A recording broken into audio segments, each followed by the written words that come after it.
What's up, Podsters? Welcome back to Pod Ties. This is episode 22. Happy Thanksgiving as well. We hope that you enjoyed time with loved ones, close relatives, friends, and now you're enjoying some leftovers. Fellas, how you doing? Wonderful. Wow. Chilling, man. Chilling. I can feel it. I can feel the energy right now. I was bumping some little baby before I hopped on here. You know what I'm saying? There's some Oh, Megan Thee this sounds Stallion. No. Do you have some good news for me today? Ooh. He don't. All right. Oh, First, participate. I want to give a huge shout out to our viewers and listeners for our Podsters who are returning. Thank you. And if this is your first time, we also thank you for joining the ties. This is going to be another great episode, a lot to get into, so we won't waste any more time. Let's pod. Oh, well, before we do that, let's introduce ourselves. I'll start with me. I am 1/4 of Pod Ties, Dylan, and these are my brother / co-hosts, Jeff, Jeff in aka the building. yeah, he gave himself that nickname. Albert, the original, and last but not least, the one and only, Kiren. Yes, sir. I like it. What's first on our agenda for today? Drip Jeff. Pick 5. That's not it. It's not pick 6 this week because one of our games got postponed hours before kickoff. Clemson, Crazy. 4th in the nation, versus Florida State. They were going to play in Tallahassee, Florida, but it didn't happen. So that game was postponed. So we only had 5 games remaining. And here are the results that you see on your screen. For the listeners at home, I'll go through it. Kiren, 36-19, 3-2 this weekend. Jeff, 1 game behind Kiren. That Mr. Pick 6, it's coming down to the wire. Jeff could take it at any minute now, probably this week. Do you have faith in yourself, Jeff? Always, man. Always have faith in myself. Albert, what are the odds that Jeff and Kiren pick the same teams this week? Knowing them the last 2 weeks, I say it's 100%. Yep. It was me and you before. Yeah, it was. The next 2 weeks, he might be on my side. Probably not, though. Albert, not too far behind himself. He is narrowing the gap gradually, very slowly, but he's getting there. 3-2 as well this week. He's 30-25. That's his overall record. And then I'm just on an island by myself. 22-33. My record this week was 2-3. So I wasn't over 500, but there's still time. There's still time, baby. Lose more. Maybe a holiday miracle will happen. You know, the holidays are approaching. Maybe that's when I will finally start to win games and have a winning record. So fingers crossed. And then our special guest, thanks again to Chef Vern, my boy Vernon. He blessed us for 2 episodes because we had a lot of content. So shouts out to Vernon. He had the best record for pick 5. He was 4-1, so that's impressive. Now, as far as the results for the games that we picked, Clemson and Florida State, as I said earlier, postponed. So no one won, no one lost. Ohio State, 3rd in the nation versus Indiana, number 10. They were number 10. I think now they're number 12, so they didn't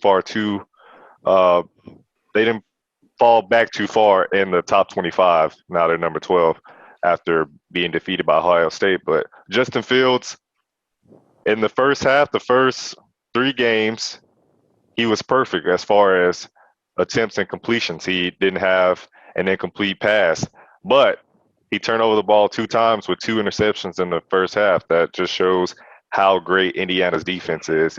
Even though Ohio State did put up 42 points, but Ohio State, their offense is lethal. So that's still sort of a win for Indiana.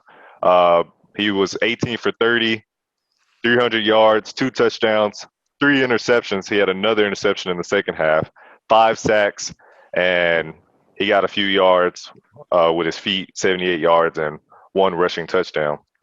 Teague, their running back, 169 yards, 2 touchdowns, and we go to Indiana. Penix, they're the quarterback there, very talented, 27 to 51, 491 passing yards, Dang. 5 touchdowns, and 1 interception. And Fry Vogel, their wide receiver, 218 yards and 3 touchdowns with he did that all in just 7 receptions. That's really impressive. They have great chemistry together. What are you gonna say, Albert? I just said, yeah, that's why I picked Indiana to win this game. I knew they were going to give them a tough matchup. So I'm not like disappointed that they lost because they gave it their all. So, and that's why they didn't fall too far back in the projections for next week as far as being ranked. They only fell to number 12. So, Yeah, I think the committee that ranks them, everybody in the nation was impressed because Indiana, you don't really see them as a prestigious football program. They're usually known for basketball, at least back in the day with Bobby Knight. But this team, they came out of nowhere, and they're a true powerhouse in the Big Ten. They came out and played, and they only lost by a touchdown. It came down to the wire, basically. And I don't think anybody, even though, as you said, Albert, last week, they put themselves in that position to get in the top 10 by winning pretty impressive games against other Big Ten powerhouses. But I don't think that people really expected them to only lose by a touchdown. So it's a win-win. Well, win, lose, you lose, but also you walk away with your heads up high. Indiana's head coach, he gave a very powerful speech post game and pretty much said, you guys stick together, keep your heads up high, and the future is bright. So, great game. Now moving on, Oklahoma versus Oklahoma State, in-state battle. Yeah. Rattler had a pretty good game. I didn't really trust him as a QB, but he proved me wrong in this one. Only 7 incompletions, 301 yards in the air, 4 touchdowns, 3 sacks, and 1 rushing touchdown. Their running back Stevenson had 141 yards, and longest carry was 30 yards. Now on the Oklahoma State side, Sanders started off the game, 9 incompletions, 97 yards, 1 interception. So they weren't effective in the passing game at all. And then Illingworth came in, and he had about 16 incompletions and 71 yards and 1 touchdown. So both quarterbacks were just it wasn't a great day for Oklahoma State as a whole. Kyrie, you have anything you want to say about that game? History, baby. That's all I got to say. Now they're number 14 in the nation. They moved up 4 spots in the top 25. So they're slowly making their way to possibly being one of those top 4 teams that can represent the Big 12 in the college football playoffs. It's a long stretch. The odds are not on their side, but it could possibly happen. Now the NFL, Seahawks versus Cardinals. Albert, you want to talk about it? Is Russ MVP once again? Is he in that conversation? I know for you, he never left. well, after watching this week, I was impressed with the Seahawks, and especially Russell Wilson having no turnovers. Came into the this week having several turnovers over the last 3 to 4 weeks. So I was very impressed with them. But I think Russell Wilson he's fighting for number 2 on the MVP list. I got to put Patty Mahomes as number 1. I'm with you on that. With you.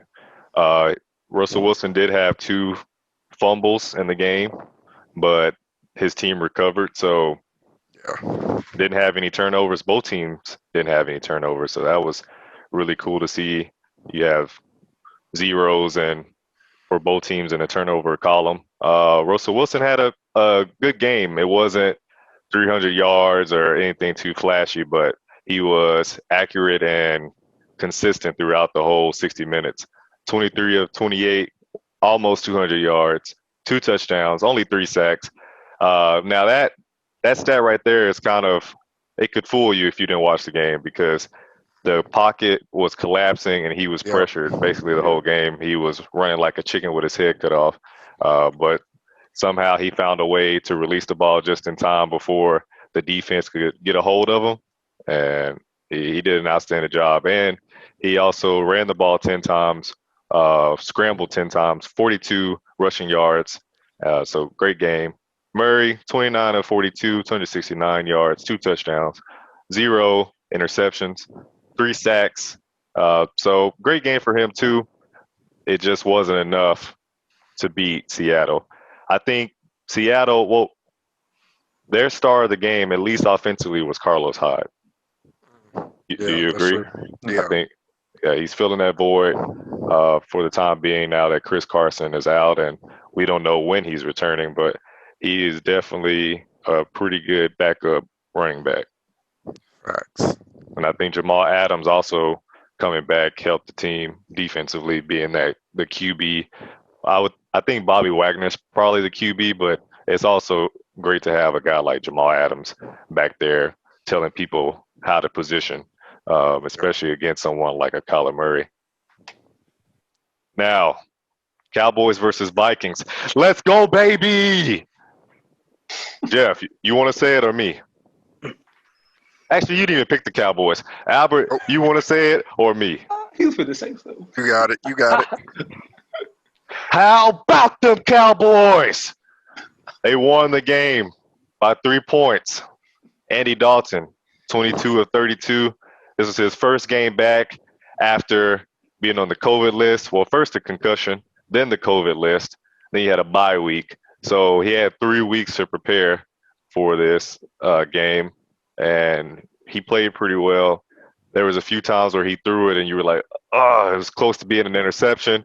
And, every time you would just like squint your eyes so you didn't have to witness an interception. But the Vikings defenders, they would drop it. They had butterfingers in that game. So it was great to see Andy Dalton pull out the victory and get his first win as starting QB for the Dallas Cowboys. And then Ezekiel Elliott, he showed up. 21 carries, $103, 4.9. His average per rush was 4.9, and his longest run was 18 yards. And then he got a touchdown, a receiving touchdown, which was cool to see. It was like a screenplay in the red zone. Tony Pollard, 5 rushes, 60 yards, 1 touchdown, and his longest one was 42 yards. He found that gap, and then he just took off, and no one could catch up to him. So that was great to see as well. Kirk Cousins, he looked like the game manager that the Minnesota Vikings paid for him to be. He had a very good game statistically, 22 of 30, 314 yards, 3 touchdowns, only 2 sacks, and he had 1 fumble because of Donovan Wilson, who also popped Dalvin Cook later in the game and got another fumble, which was very impressive. I like him as our safety. Our secondary is looking a lot better. Now, they did cook us a few times. Thielen and Justin Jefferson got some, I think like 3. Making some crazy catches. Man, yeah, he was. He's an excellent player. They had a total of like 3 touchdowns, Thielen and Jefferson. Thielen had 8 receptions, 123 yards, and 2 touchdowns. So he's had a good year. All the games they played, I think he's only probably had like 1 or 2 games where you were like he didn't really show up. Dalvin Cook, leading rusher in the NFL, 27 attempts, 115 yards. He had 1 touchdown, 1 fumble loss. That was that Donovan Wilson hit stick, and he had 5 receptions, 45 yards, and then another fumble, but they recovered. Y'all have anything y'all want to add on to this game? I don't think run game got them to win. Run game? Mm-hmm. It's about time the Cowboys show up. I like what I saw. Hoping they can carry it on to Thanksgiving Day. Beat the Yeah. Redskins. True, because we're going to talk about that a little bit. Because the Cowboys, who they play next, is similar to a Kirk Cousins. Alex Smith, game manager. He's a guy that rarely turns over the ball. Usually he makes the right decision. So hopefully playing Kirk Cousins was good enough practice for someone like an Alex Smith, who is still very good even after that tragic injury that he had, but he's fully recovered now. So that's great to see him on the field. Chiefs versus Raiders. I was the only person that picked the Raiders to win that game, and they scored a touchdown. Derek Carr threw it to Dallas Cowboys legend, one of the greatest tight ends to ever put on a pair of cleats, Jason Witten. And that was his only reception in the game, and he caught the potential game-winning touchdown. 1 yard. That's all you need, baby. That's all you need. What matters is the dub, even though they didn't get it, but they were close. Very close. But yes, 75 seconds remaining on the clock, and that's just too much time for Patrick Mahomes. How'd you guys feel about that game, especially that last drive where he just went down the field with ease? Was there any doubt? Was there any doubt that he wouldn't score? No. It kind of reminds me of Aaron Rodgers. It's like with 30 seconds left on the clock, it's like that's still too much time. Like they'll get down the field with ease. Yep, that's true. Yeah, so only 11 incompletions, 348 yards in the air, 2 touchdowns, 1 interception.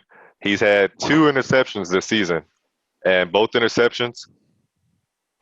What team did he play? The Las Vegas Raiders. They're his kryptonite. He wasn't even the reason why they won that game. Now, that last drive was impressive, but it was more of the running game with that great tandem, Edwards-Helaire and Le'Veon Bell. They had 3 total rushing touchdowns. Now, nothing against Patrick Mahomes. Great game. I agree with you, Albert. I think he's just the clear-cut favorite to win MVP because of his numbers and the fact that the Kansas City Chiefs are the NFL version of the Golden State Warriors when they were, the true contenders, a team that you just knew that they would most likely win the NBA Finals. They take off the first 3.5 quarters, and then the last 2 to 5 minutes of the game, that's when they show up because they don't need to play the whole 60 minutes, They're just that great of a team. Explosive. Yeah, explosive. But their defense is not that great. The fact that Derek Carr looked like the second best QB in the league. Like, am I right? Do you think Derek Carr is that great of a QB? I mean, he's showing potential to be a franchise QB. I'm surprised they kept him this long. I feel like I like Derek Carr. Yeah, but I didn't think what's his name liked him. John Gruden. Yeah, John Gruden. Because I was watching Hard Knocks that season, and it was like, man, this man about to get cut. I was like, who else do you have though? Exactly. I mean, Marcus Mariota, but he's no better. No. There's a reason why Ryan Tannehill took his spot as starting QB with the Tennessee Titans. Yeah, never heard of him again after that. Josh Jacobs, their running back for Las Vegas. I feel like if he would have had a more effective run game, then the Las Vegas Raiders probably would have won. But it was kind of like Indiana versus Ohio State. We didn't really expect Las Vegas to win, even though I picked them to win. I knew it would be really hard, that they couldn't make any type of mental lapses at all. So to only lose by 4 points and it come down to Patrick Mahomes having to save his team, I think that's a win. And I think the Las Vegas Raiders are a serious threat in the playoffs if they make it, because the AFC is pretty tight. right now. There's a lot of teams in the hunt. All right, back to the Cowboys-Vikings game. You mentioned the Adam Thielen one-hand grab in the end zone, the toe drag swag. Were these the two catches of the year? And if so, who would win out of the two catches? Would it be the CeeDee Lamb where he's basically having to position his body like the Matrix or something because the throw wasn't that great that he received from Alden? I mean Alden, sorry, Andy Dalton. Is that one better than the Adam Thielen one-hand grab, or you going with Thielen? CeeDee. CeeDee? Yeah. I think that's tough. Like you laying down basically. Like like I don't know, bro. You can throw that to me on the for real. Throw that to me on the couch. I'm still not gonna catch that. I don't know. I think it's hard to pick which one it was. What? It's not. How many one-handed catches have you seen in your day? Yeah, but in the end zone like that, the announcers didn't even they didn't even know he caught the ball until the line judge raised his hands. It was like you just thought it like he overthrew her or something. He caught it, brought it back in, then dragged his feet. So I mean, I got that catch over CDs, even though they both were great catches. I'm going CD all day, man. That catch was incredible. Andy Dalton pretty much overthrew the ball. This man basically readjusted, went like another 5 yards, stretched out and caught the ball laying down like Kiren said. Like, that's crazy. to be able to just like that on the fly. Greatness. And he's just a rookie. Just a rookie. I mean, what is it? The sky's the limit for him, and probably beyond that. Yeah, I'm with you. Yeah, knock on wood. I'm definitely choosing the CeeDee Lamb one. Obviously, I'm biased, but I mean it's a beauty, and it looks like he's sleeping. So sleeping beauty. And the fact that the DB is basically on top of him, like they're cuddling or something, it's even more impressive. Like, like how can you see that ball last second? Last second adjustment. I mean, the Andy Dalton, it wasn't even overthrown. I think it was like an underthrow almost, and it was so low to the ground that CD he had to. I don't know how he even positioned his body that way, but very impressive. They must have practiced. They must have practiced that this past week during their bye week. That's why it was executed so perfectly. But the Adam Thielen one is great because that one was overthrown and it almost went out of bounds. And the fact that he was able to reach his arm out and grab it. But those gloves, man, those gloves are like duct tape almost. So what got stick them? You got them Jerry Rice gloves? Yeah, basically. Well, that's enough for last week's games. We're moving forward to this week's games.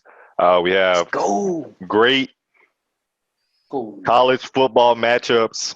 Iron Bowl, one of the hugest rivalries in college football. And then the NFL, we have Thursday night. Not even Thursday night. We have Thursday morning, Thursday afternoon, and Thursday evening games because it's Thanksgiving.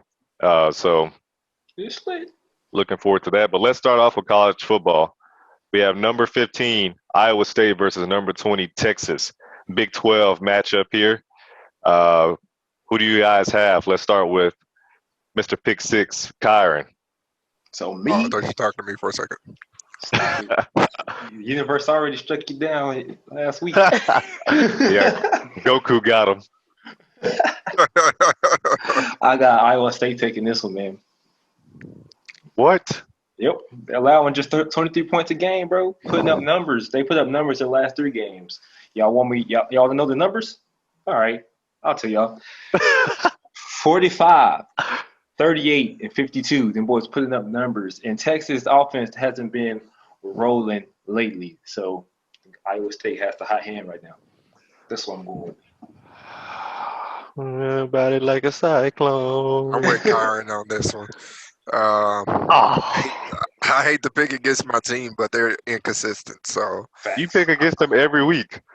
No, for the first 4 weeks we picked them, but not after that. They were like, after the Cotton Bowl game, I was like, oh no, never again. But yeah, I got Iowa State taking this dub. All right, Jeff. So who did Iowa State beat and who did Texas lose to for you to pick Iowa State? Well, technically, I didn't pick Iowa State. Let's going go. with Texas. Let's go. Hook 'em. Let's go. I See feel who's like not going undefeated this week. You? hey, I want you to keep that same energy when Texas comes to town. Let's go when Sam Ehlinger gets 5 touchdowns and then 2 rushing touchdowns. And 10 loss? interceptions. Yes, I feel like Sam Ehlinger is going to be the turning point. He's going to be the guy. He's going to have to basically put the team on his back to get the dub, and I feel like he's capable. Fully capable, yeah. I'm picking Texas to win this one. Iowa State, I like those numbers. I like the stats that Kiren shared with us. But who were their opponents in those games? Do you have that? I don't. Okay. Well, all right. These are 2 teams I definitely don't know about. I have seen a lot of hype when it comes I'm glad to you said that. I don't know either. Coastal Carolina, they're ranked number 16. They have a cool uniforms and home turf. I like the colors, almost like Boise State, but it's their team colors. So it's cool. So they're ranked number 16. They're undefeated, and then they're playing Texas State. They're trash. They're 2-9, but ESPN Sports Center, they highlighted Brady McBride. There's the sophomore QB there out of Texas. He's from Texas. 1,723 passing yards, 16 touchdowns, and 7 interceptions. And the last game that he played, he had a pretty huge game against, I think, Arkansas State. He was 32 of 45, 443 passing yards, 5 touchdowns, and 0 interceptions. So he's a decent QB. Now, we'll see how he plays against this team because they're no joke. But who are you guys picking to win this matchup? Let's start with Albert. I got Coastal Carolina taking this dub, like Dylan said. Texas State 2-9, so there's no reason that they should have this upset this week. So I got Coastal Carolina. Okay, I'll go next. I'm going with. I know I'm a Texas boy. I love my state, but I'm going with Coastal Carolina. Yeah, I'm going with Coastal Carolina. It'll be a very great story if Texas State pulls out the victory, but I don't see it happening because, as I said, this Coastal Carolina team, they're no joke. Now, could they beat a Power 5 team, conference team? No, but for now, this is a great story for Coastal Carolina, the fact that they're in the top 25. I don't know if this is their first time even being ranked or what, as far as Has to be. their program's history. I would think so. I've never seen them ranked in the top 25 since I started watching sports. But I'm interested to see how this game turns out. Jeff? I'm going with Coastal Carolina. Texas State, as long as I've been watching college football, I mean, I guess it can go either way, but I have never even thought of Texas State as being a football team. So I'm going with Coastal. They got a good record this year. Let's see what they can do. Blow out, I predict. Yeah, man. Mr. Big Six? All right. Y'all hear this gym? Oh, you got a gym? Oh, gosh. He's going with Texas State. Yeah. The biggest gym right here. One team is 8-0, and the other is 2-9. Oh! So you're going with Texas State? No. Gotta put that super hot fire meme.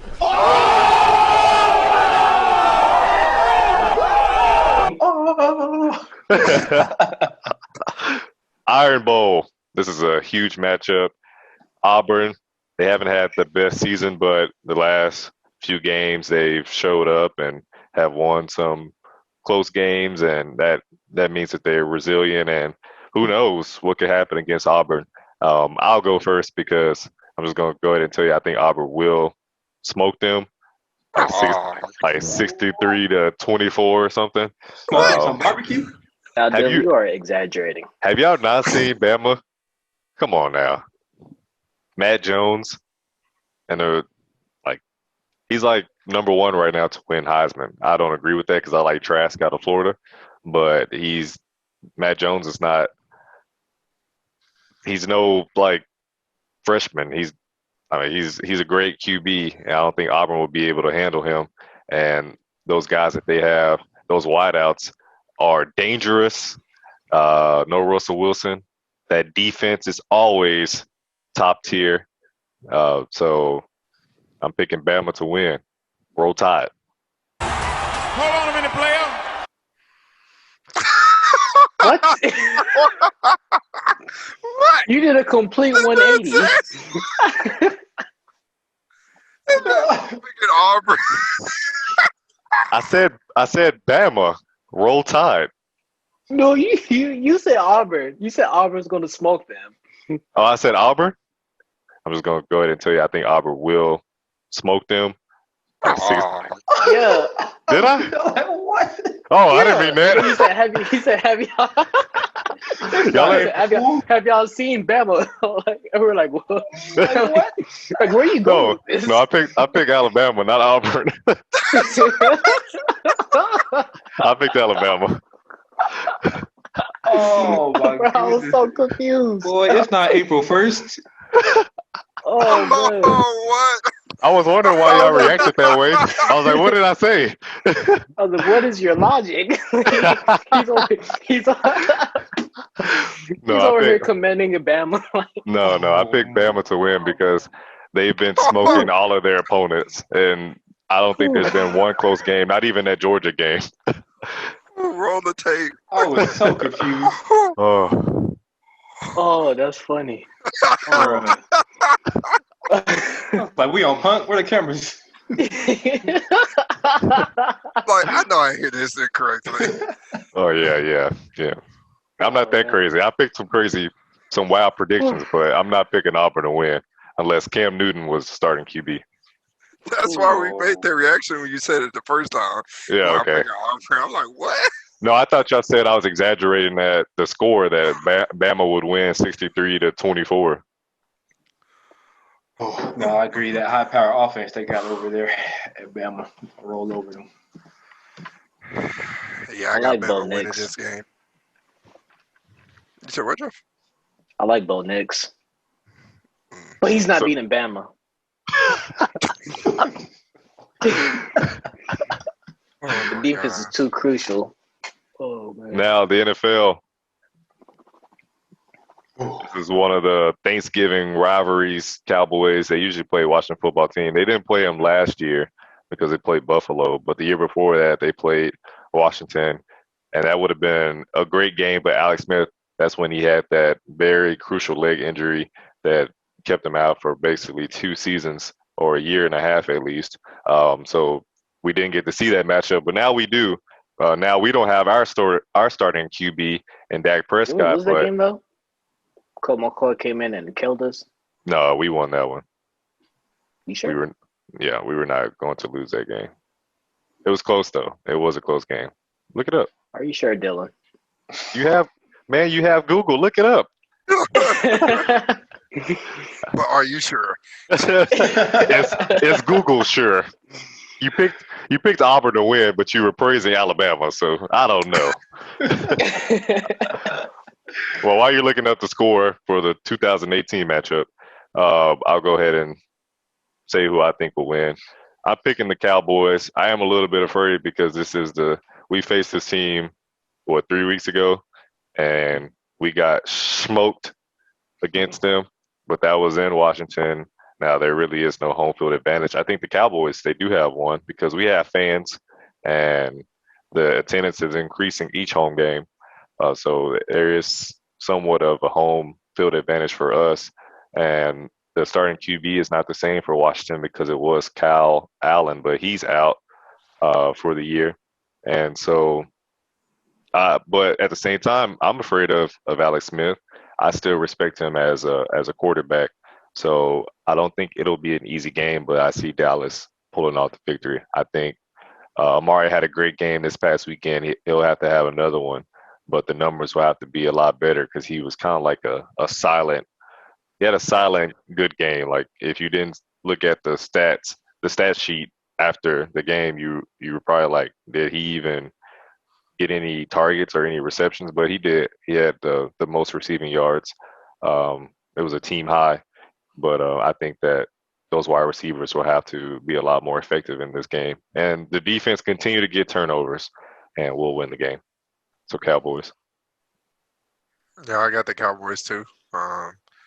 They play really well. They played better than they've ever played last week. So I see them carrying that momentum, especially with a short week coming up and taking that that momentum to put them over the edge in this game. So I'm calling the Cowboys 31-24. Interesting. I'm going with Washington. Oh, I think they're going to do just enough, on the defensive end to be disruptive. But I'm not going to hate. I will say if Dallas can keep that momentum and that run game, I think they'll pull it off. But I'm still going Washington. Very disappointed. Very disappointed. I'm going to just put it to you guys like this. I said it last week, and I'm going to say it again. It's hard to beat an NFL team twice in one season. So the Cowboys are going to take it this time. Let's go, Cowboys. Let's go. Have they won back-to-back games this season? No, they haven't. It doesn't matter. Every week's a new week. You got to update your resume, Kiren. It does. You got to update your resume. Has Washington won back-to-back games? No. This year? Have they? Intern. Now, what I can say is the front seven for Washington, they are something crucial. So Andy Dalton may have some problems. But I still feel like the Cowboys, so they're going to, like Albert said, they're going to bring that momentum, and they're going to take this dub, hopefully. Definitely scary, that Washington front seven.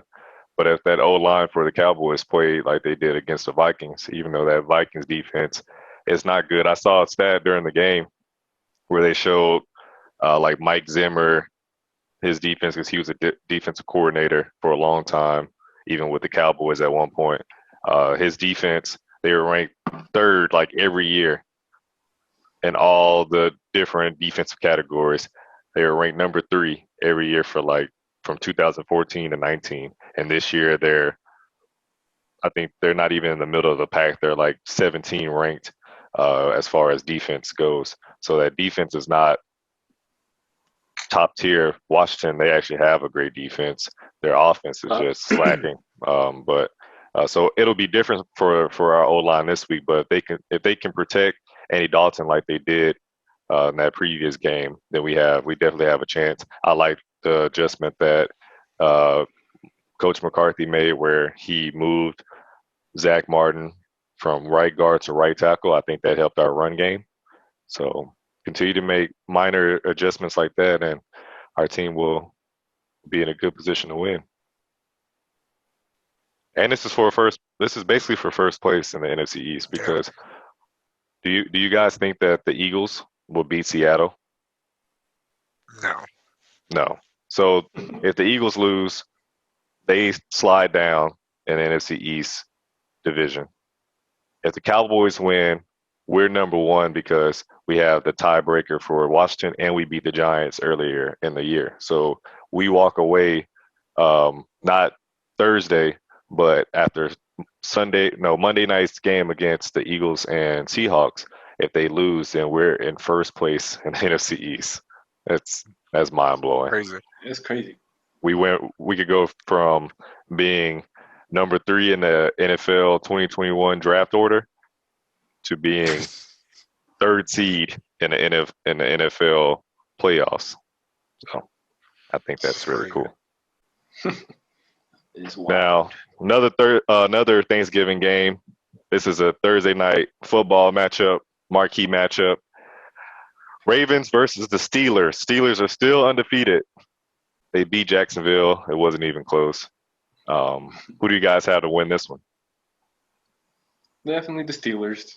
Too much momentum for a struggling Ravens team.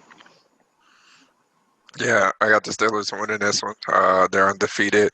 The defense has, the last game, Lamar didn't even play well when they faced off against each other.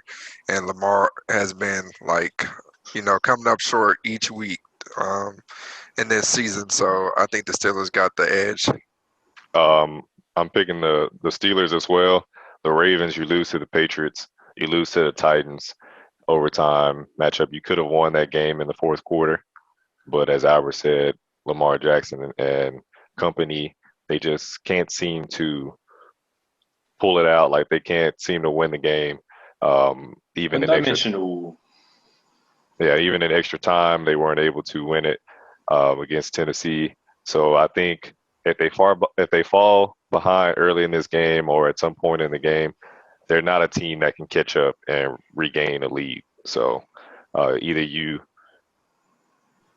get to earn that lead in the game early and keep it, or keep it close, go back and forth, because if you're down by 2 touchdowns, I don't see how that team can rally back and win. So with that, I picked the Steelers, and J.K. Dobbins is on the COVID list, and Mark Ingram. So you have your 2 running backs out. Gus Edwards is a pretty good back, so I like him. Calais Campbell was out the last game, so that hurt the defense. And the defense they're not the defense that we thought they would be. And my fantasy team is suffering because of it. Oh, my bad, Jeff. I think you guys, I'm losing my voice. I think you guys are forgetting how close the game was last time that these 2 teams met. I've said it before, it is hard to beat a team twice in one season. But I don't trust Lamar Jackson, so I'm going to Steelers. I was about to. Oh, boy. So I was waiting on it. That totally defeats your whole theory about NFL teams, how hard it is to beat a team twice. It doesn't. I just clearly said I don't trust Lamar Jackson. So I don't feel like you don't trust your theory either. No, I trust my theory. I haven't been wrong yet. Never lost. If the Steelers win, your theory is canceled. It doesn't work. You throw it out the window. Lamar Jackson and his decline trumps that theory. So there's an exception. Yes. Gotcha. It's in the fine print. Intern. That's kind of. This game right here, they should move this game to the Monday. Sunday night football game. Oh, yeah. Because they have Green Bay and Chicago, and, it's a historic rivalry, but Aaron Rodgers is going to kill that team because I think Nick Foles is still out. I don't even know if Mitchell Trubisky is going to play, so it probably would be that third string QB. I don't even remember his name, but good luck to him if he does play him. Yeah, they weren't great offensively anyway. So I think that this should be the game that they move to that primetime slot, because who wouldn't want to see Patrick Mahomes present the future against Tom Brady, who still could be the present, but he's definitely the past. Goated, one of the best quarterbacks, one of the best NFL players in general to ever play the sport of football. So I definitely would love to see these 2 play. I will watch it, keep an eye on it for sure. How do you guys feel about this game, and who do you think will win? You have Patrick Mahomes and his weapons against Tom Brady and his weapons. Indeed. Yeah. But counting Patrick Mahomes out at this point in time, I don't think it's a wise thing to do. going with Kansas City. I definitely can't count out Patrick Mahomes. I learned my lesson the hard way after this past weekend's matchup against Las Vegas, where you just 75 seconds, 50 seconds, 30 seconds is too much time. It doesn't even matter if they have a timeout remaining. It just seems like give the ball to Tyreek Hill. He'll get a few yards after the catch. Give the ball to Travis Kelce, reliable tight end. His hands are perfect. I think he's the best wide receiver. The reason why he's a tight end is because he's also a great blocker, but he pretty much does it all. So I just can't count out this team. And their running game is decent. Now, their defense is not the best, but I just don't trust this Tampa Bay team. You don't know what team you're getting each week. You could get that team that faced the Green Bay Packers earlier in the year, or you can get that team that faced the Saints that second game a few weeks back. So I don't trust them. I don't see Tom Brady and those wide receivers there. That chemistry is not there yet. He forces it too much, and that's why I think he has he has 9 interceptions this year, and that's not like Brady. So I'm going with the Chiefs. Man, you already know my pick. I'm going with that man, Patty Mahomes. I have yet to doubt him, and I'm not going to start today. All right, I got the. This is a tough one. Definitely game of the week for me. The last outing by the Buccaneers weren't so great. I think Tom Brady threw 2 interceptions, so he didn't have a great outing. Look for him to bounce back this week, but it's not going to be enough to beat the Chiefs. So I got the Chiefs, baby. The NCAA basketball season is about to start, 2020-2021 season. The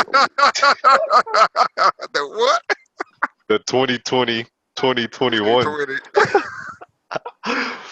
So the season is about to start for the NCAA men's basketball season. Gonzaga is ranked number 1. Overall, they're the top of the leaderboard right now as far as preseason rankings go. They play Kansas, number 6 in the nation right now, pretty soon. Duke, their season is delayed. Their opening game is delayed. So we won't see them until, I think, Tuesday. But, yeah, Kiren, highlight of the week. This is a new segment where you pick a college basketball game for now since the NBA season hasn't started yet. And this is a game that you have on your radar, a game that you think is must-see TV. So what game do you have for us?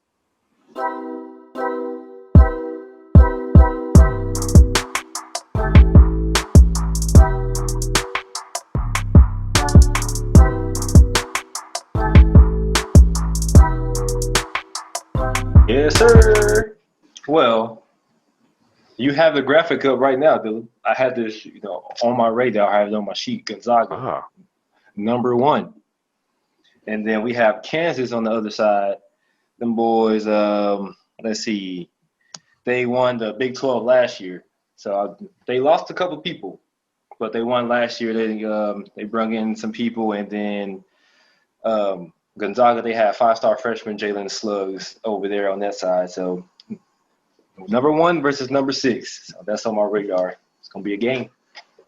I do have Gonzaga taking that game too. Oh, really? I do.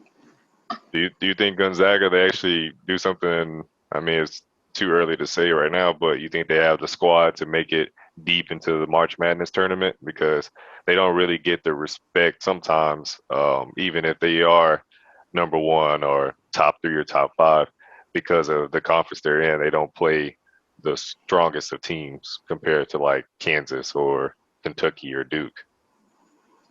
They're a strong favorite to win it. But we all know how March Madness goes. It's like madness. The biggest toss-up in sports freaking history, like ever. Right. I don't know. That's why I don't know. The bracket, I don't even do those. Who does that? Oh, you gotta do one this this upcoming year. We can do one. It's just not going. I can it'd be so inaccurate. Exactly. I'm close my eyes and just. It's called March Madness for a reason, man. Yeah. That's why the bracket is such a big thing because it's fun. Like, oh, am I gonna win? Oh, upset alert! Oh, yes, the first your whole bracket's messed up. Yeah, the first game your bracket's already messed up. Exactly. There's always at least one or two Cinderella teams each year. So yeah, it's fun. I think we should do it. We should do that. I'm gonna pick my teams. I'm gonna close my eyes and then I have a dartboard right here. Whoever they hit, that's who I'm picking. Gonzaga is like the Ohio State of basketball. Oh, that's a good comparison. They don't really play good teams. What? Ohio State don't really play good teams. Now, music. Quick reactions to Good News, Megan Thee Stallion's album. And do you still think it'll sell 100K first week? It's going to do numbers. Body is already trending on TikTok. That's all I see on my timeline. When did it drop, on Tuesday? No, Friday. It dropped Friday. It was off. Oh, man. We talked about it last episode. Today is Tuesday. Oh, yeah. You smoking. I meant like last Tuesday. No, it dropped Friday. I think Good News is going to have some bad news. We can't forget about what happened last week. The verse between Gucci Mane and Jeezy. Jeezy dropped his album right after, and Gucci capitalized. They both capitalized off those, like off of verses. Every time verses happen, those the people in verses, their sales and their streaming goes up. So that's going to take away from Megan. So I guarantee the old catalog, like put on those old albums. No one's listened to that new project. I guarantee that those albums or whatever they drop and combined is not about to be equal to what she just put out. We'll see. Check the numbers. Did y'all like any of the songs? Not Kiren. Jeff, did you like the song with featuring SZA?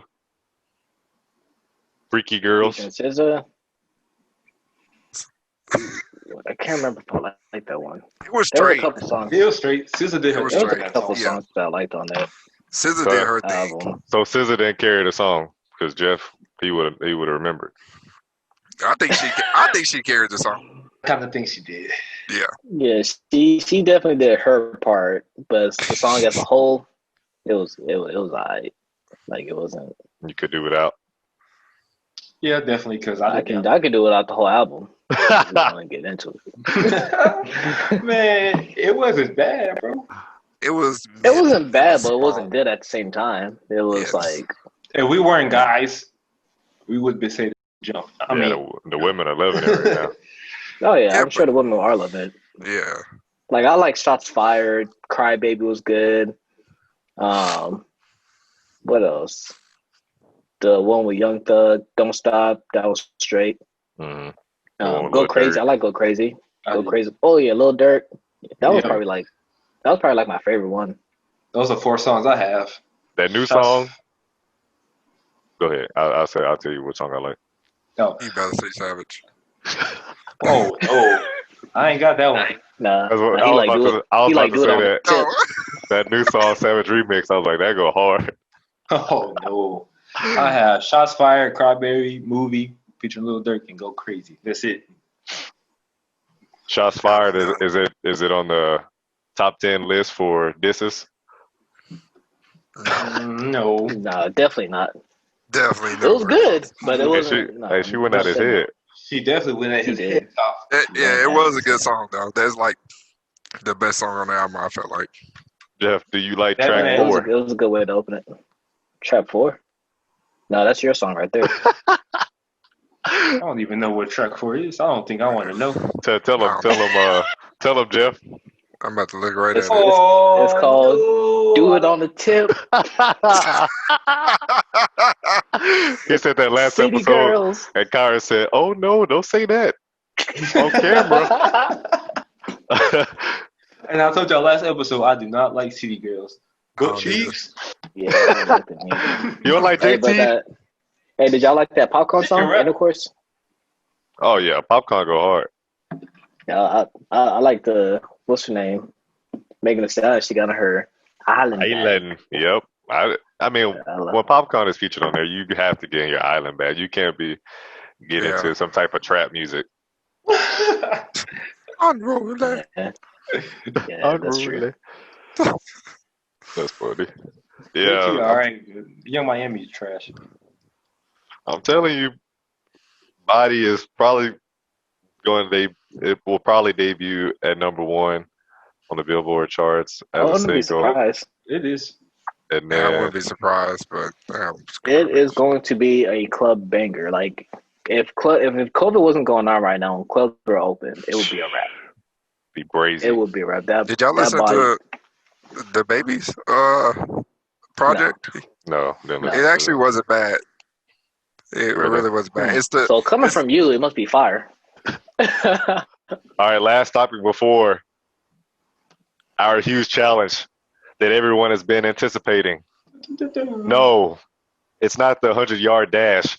We're not there yet. I haven't even started conditioning yet. So that probably won't happen until about after this Olympics, when's the next one? It'll probably take place in the 2024 Olympics in Paris. But yes, our Thanksgiving side dish challenge is about to happen. You're about to see it. We're going to show you the clips, the process that it took to cook these delicious side dishes, and we'll show some photos. And we want you all, our viewers, to decide who won. Listeners, if you're listening to this on all the several digital streaming platforms that we are on currently, go check this out on YouTube. You don't want to miss it. We put our blood, sweat, and tears, our heart and soul, our love. Our feet. No, that's Albert. He did that. I thought I saw a footprint in that cornbread. But yeah, go check it out. And in the comment, our celebrity chef judge, Chef Bird, gave us, I think all of us, like 3 knives. That's his grading scales, like knives. I guess that's what they do in culinary school. So it's like a 4-way tie. So we need our Podsters to break that tie. But before we get to that, really quickly, Jeezy versus Gucci Mane. Did you guys watch the Verzuz battle, or saw it on your timeline? I rewatched it today just for this video. I watched it. It took I watched it from Instagram Live, and it took them like almost an hour just to start it. Like we were on there for a long time. Like, bruh, it's crazy. They did show up late, but it definitely was interesting to say the least. Gucci was standing up the whole time. Jeezy was sitting down. Baby was there in the back. So I mean, that's interesting. Birdman. Wow. So I think that's interesting, especially given their chain of events, their timeline. So I think that was Birdman doing this the whole time. Hey, Gucci seemed like he was about that. Like he was all like he wanted to smoke.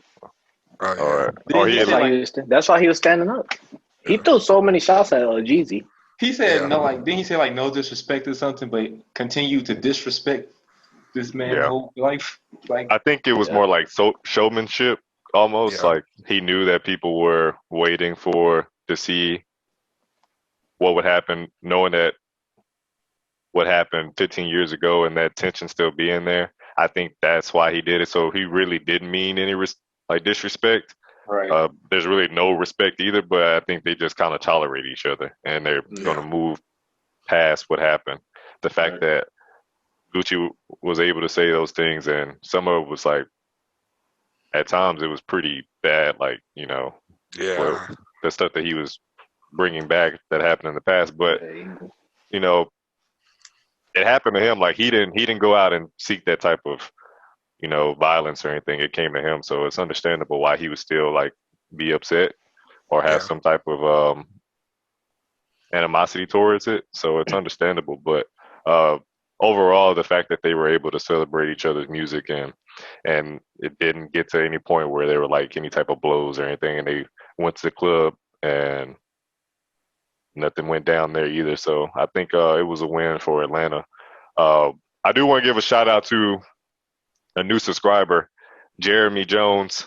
He became a subscriber, and immediately he said, "Heck no, Gucci has more hits than Jeezy. That's not a fact."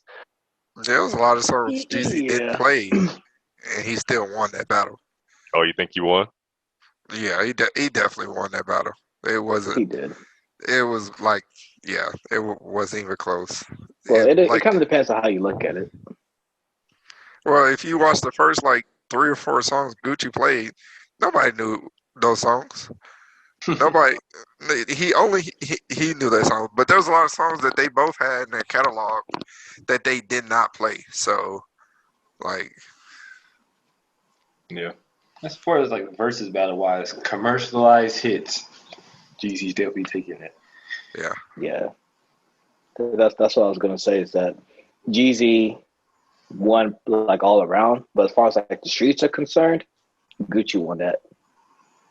Yeah, I know you saw a lot of the like ATL rappers. They were cheering for Gucci. I think ATL for the most part. I guess depends on what zone you're from or whatever, demographic wise. I'm sure there are a lot of people that are cheering for Jeezy, but I think the person that probably had more fans was probably Gucci, just because of his influence and presence in the rap game, especially in that city of Atlanta. But Gucci, some of the songs he picked, they were questionable. I think it was like because of he wanted to have those songs that were directed to Jeezy. I think that's why he chose them rather than choosing like choosing like the songs that are like some of his bangers and hits. So definitely his first song went straight for Jeezy's head. Yeah, round one. Round one. Gucci versus Jeezy. I was like, all right, let's go. Then the DJs in the back, were hyping it up, so it was even worse. It's like, bro, come on, man. Yeah. Bro, I'm not a fan of those hype DJs. Like, shut your butt up, man. Jeff was Let me getting hear the mad. music. You ever heard a DJ that's quiet? You play a song, they don't say anything.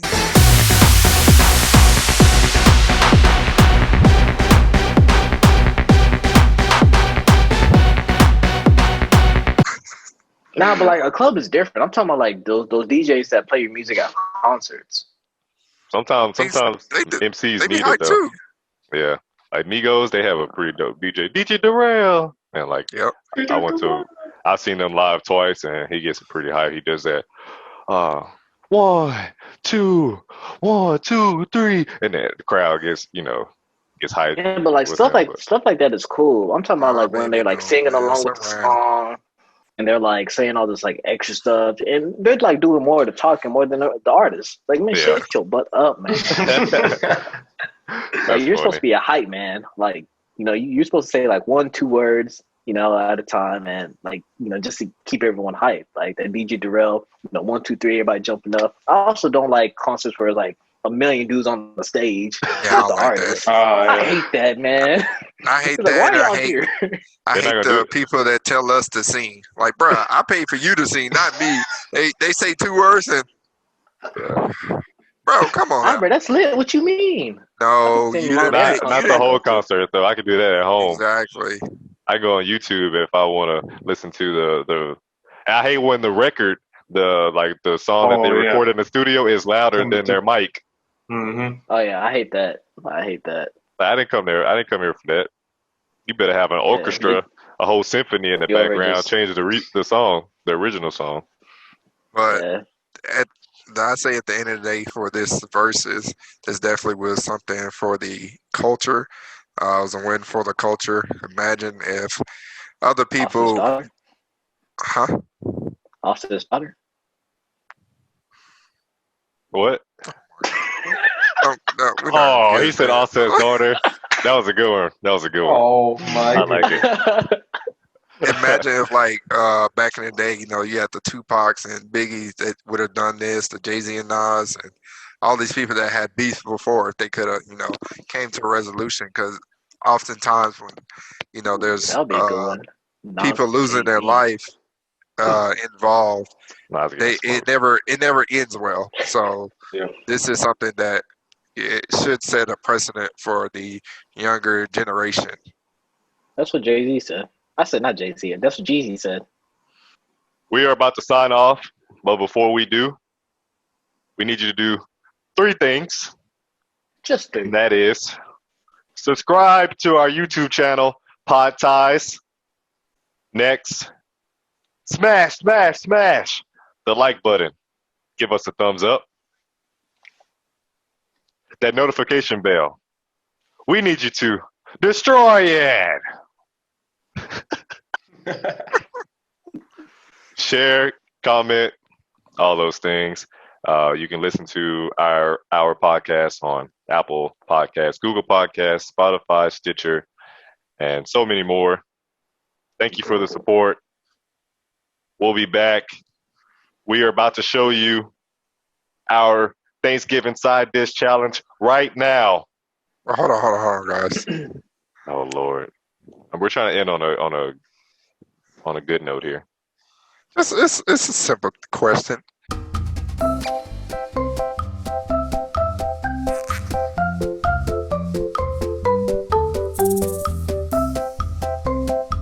Why was the Thanksgiving soup so expensive? Because it had 24 carrots.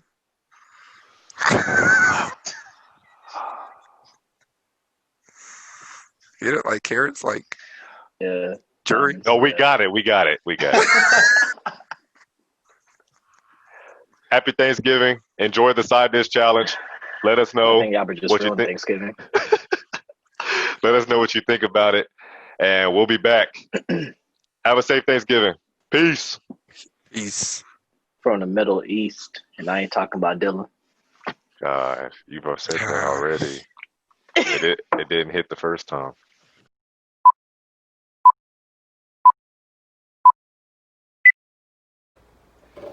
What's up, Podsters? I am one for the Pod Ties. It's your boy, the one, the only, Kiren. Yes, sir.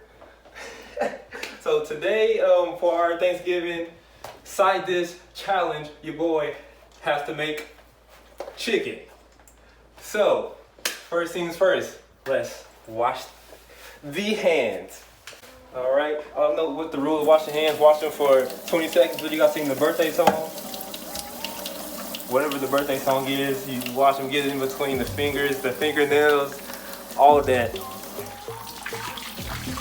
And we'll be back. We're back. So next step, we're going ahead and heat this time machine here, aka the air fryer. So we're gonna put it on 400 for 24 minutes, and then we're gonna make sure that we press the start button. All right, we're going over here.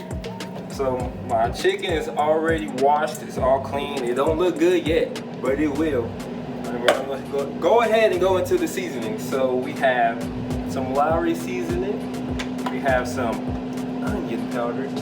We have some garlic powder. And we have some cayenne pepper for a little bit of spice. And I don't know what we use mustard for, but I just know we're supposed to use it. All right, I'm going to put these gloves on.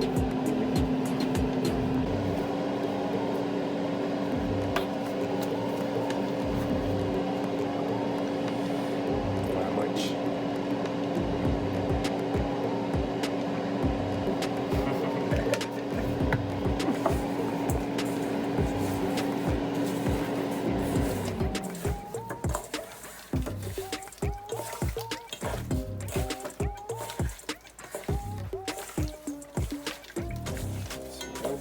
In her.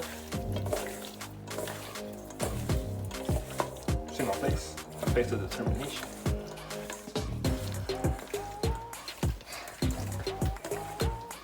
Get the bowl.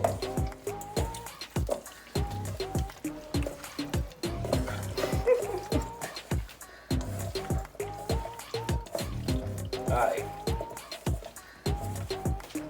So I already have my Louisiana seasoned crispy chicken fry in the bag. So I'm just gonna put it in the bag.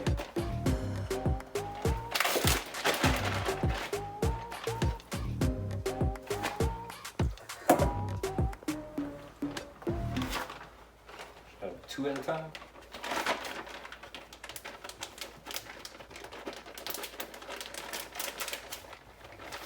And then you shake up the bag.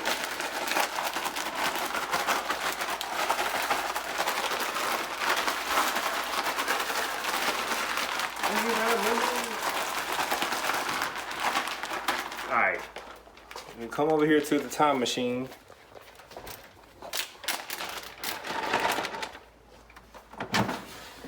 It's already in hot. Shake off the excess.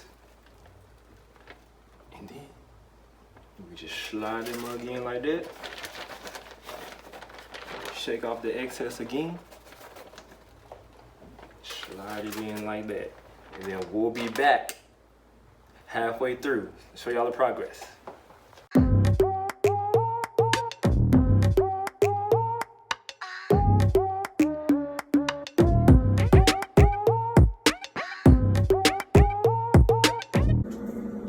Yo, what is going on, Podsters? It is your boy, 1/4 of Pod Ties, Drip Jeff in the building. Yes, sir, Drip Jeff. So, what we got going on here today? We have the side dish challenge.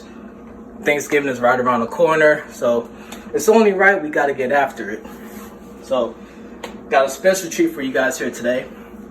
So, I'm going to be making the dish cabbage. We all have cabbage for Thanksgiving. We all know what that's about. But what I'm doing here is going to have a little twist to it, okay? I am going to take you guys to the island, and we're going to add some Jamaican spin to it. Y'all may know this as corned beef. If y'all don't, it's okay. But us Jamaicans, we like to call this bully beef. So I'm going to mix this in with our good old faithful cabbage. It's gonna be a treat. Welcome to the island, baby. Now we're gonna go ahead and cut the cabbage.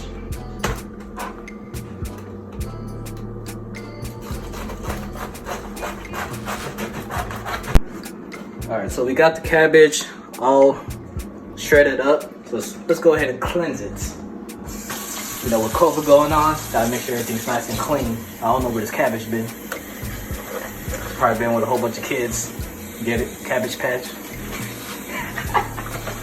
Woo!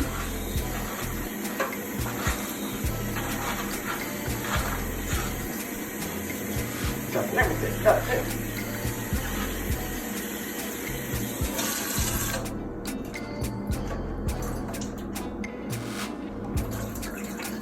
And drain that water.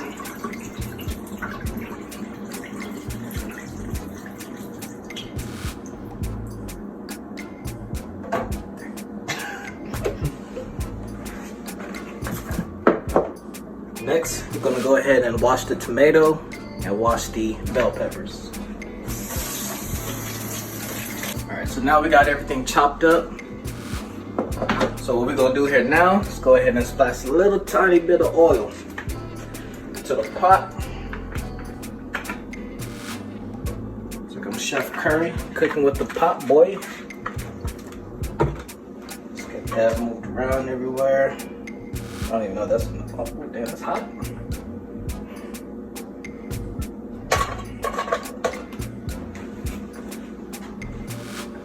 I'm gonna start off with the tomatoes and the bell pepper. Make sure we got all that in there. We got everything mixed in. Got the cabbage, tomato, bell pepper.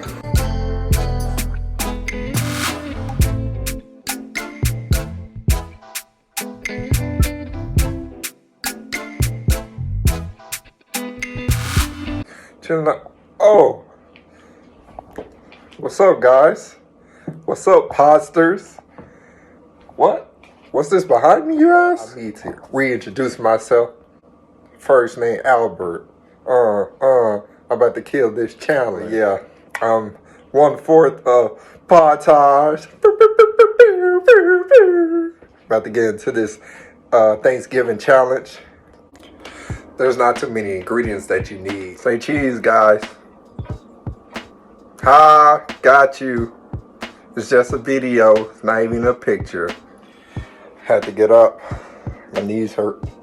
Baking powder, baking soda, corn mizzle, milk, flour, syrup, sea salt, and obviously eggs, guys. Come on now. That's too easy. Duh. But, you know, one thing you need in the kitchen. That's for sure. Hold up. Let me get that. And I'm back. Let's go.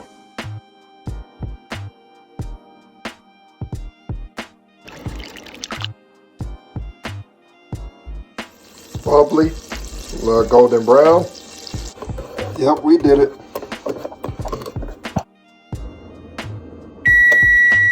Look at that. Look at that.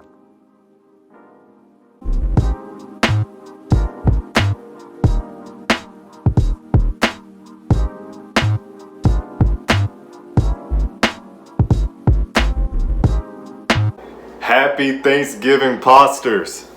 This is your boy, Dylan, Chef Dylan today. This is our Thanksgiving side dish challenge, and I was assigned mac and cheese. The reason why is because they call me the Mac anyway, so every Thanksgiving, the return of the Mac, you know, the Mac just in me, it comes every Thanksgiving, so might as well whip some mac and cheese for you all, our viewers and listeners out there.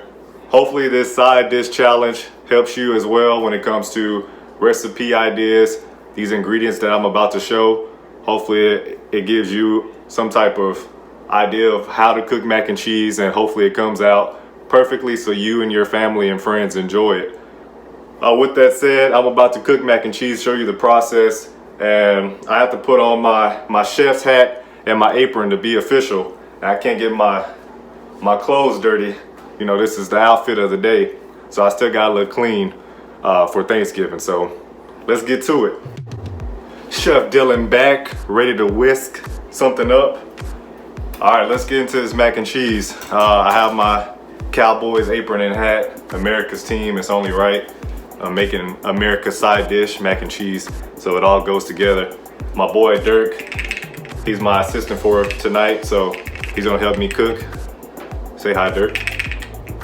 All right, so as far as ingredients, you need no, not me, but actual macaroni. 4 cups is only 1, so I need 3 more.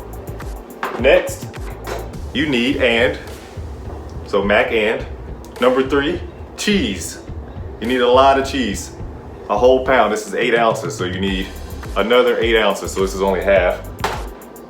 You gotta have your seasoning. You need your salt, seasoned salt, Lawry's, black pepper.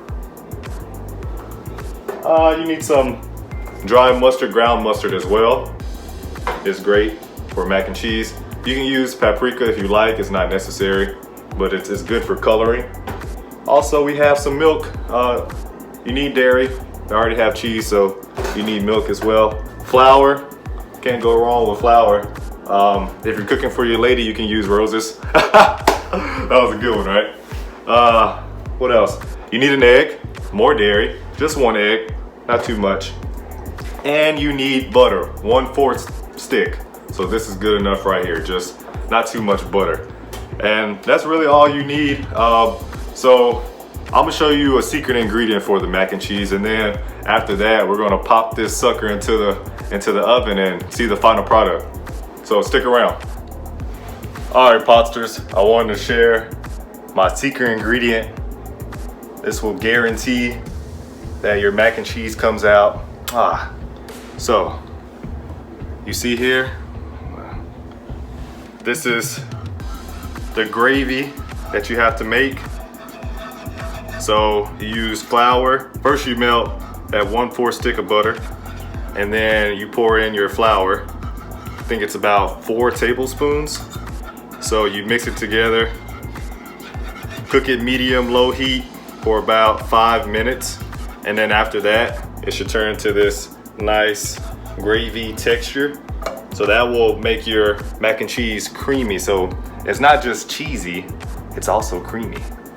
So then after that, you pour in your 2 cups of milk, 2.5 actually, but the most I can do is 2, so I'll pour in another half afterwards. Ah, look at that. Oh yeah. Pour in that. Oh, yeah, looking right. So then you're pouring another half of milk. Then after that, you pour in your ground mustard and then mix that together, whisk it for another 5 minutes constantly. And then after those 5 minutes, you pour this gravy into the egg, the 1 egg that you have. You crack the egg open, whisk it, and then you pour the gravy in slowly. This is the key, slowly, because if it doesn't go in there slowly, it'll overheat the egg and pretty much you have a scrambled egg, and you don't want scrambled eggs in your mac and cheese. So make sure you pour it in very slowly, and I'm about to show you the final product. I hope you guys are ready.